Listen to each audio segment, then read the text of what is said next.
guys, in this lesson we're going to talk about premature ventricular contractions, also called PVCs. We're going to break down the characteristics of a PVC on an EKG and talk about nursing interventions and treatments. So let's go ahead and get started. So in a premature ventricular contraction, there is an additional stimulation in the ventricles that causes the ventricles to contract prematurely. So if you look at this strip here, we have a P wave followed by a QRS. Except right here, we have a abnormally looking QRS complex that comes before it's supposed to, and that's a PVC. What happens is there are irritable cells in the ventricles that produce an additional firing across the ventricles, causing the ventricles to contract before they're supposed to. And when this happens, the ventricles have less time to fill up with blood, so the cardiac output is decreased during a PVC.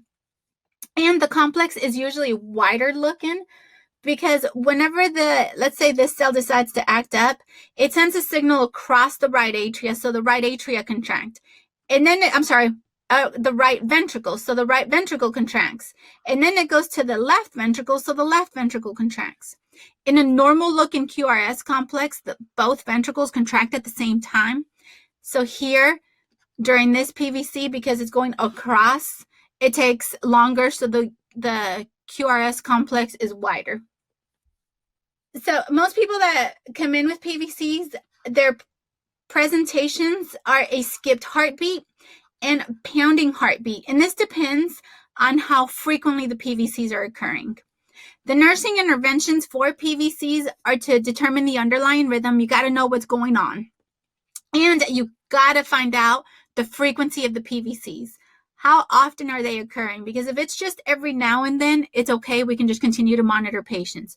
But if it's happening more frequently, we got to do something about it.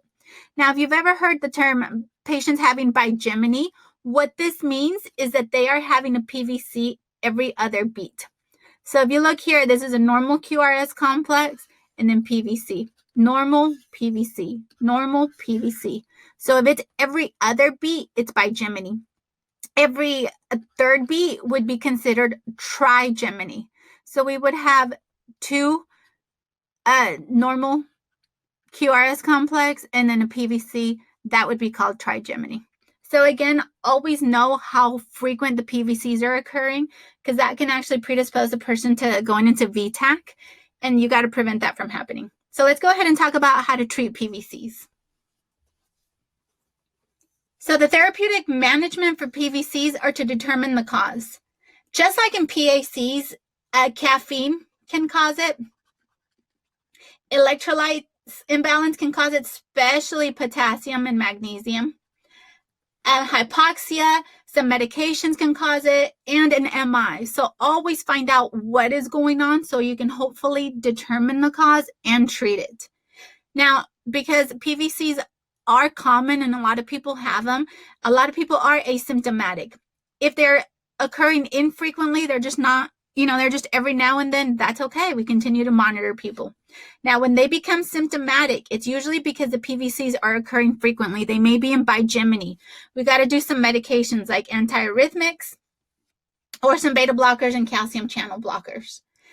If that does not work, people will usually have an implantable cardioverter defibrillator implanted. So basically it's also called an ICD. What that is, here's my patient. They got funny looking arms. I can't draw. There's a hand. So under the skin, the little ICD is implanted and the wires go to the heart. Yes, I understand the heart's not that low, but go with it. So the wires are in the heart. So what that little defibrillator does is it senses if a patient is going into VTAC or VFib, it senses that rhythm and it shocks the heart so it can go back into a normal sinus rhythm. It's kind of like walking around with your own defibrillator and being connected to the pads. Anytime a lethal abnormality happens, it's going to shock it back into normal rhythm. And if that does work, or people are still having frequent PVCs, they can have an ablation where that little part of the ventricle is burned so that hopefully it quits sending off an electrical stimulation. So let's go ahead and recap and talk about the key points to PVCs. Got to remember the abnormalities. It is an early contraction of the ventricle, so we will see a wide QRS complex, usually greater than 0.12 seconds. Now, nursing interventions, know your underlying rhythm. Got to know the frequency of the PVCs. If they're not happening too often, we continue to monitor patients. If they are occurring more frequently, we got to do something about it. So the treatment depends on the frequency of the PVCs. So I hope that you guys have enjoyed this lesson and have a better understanding of PVCs and know the characteristics of it. And of course, management of PVCs.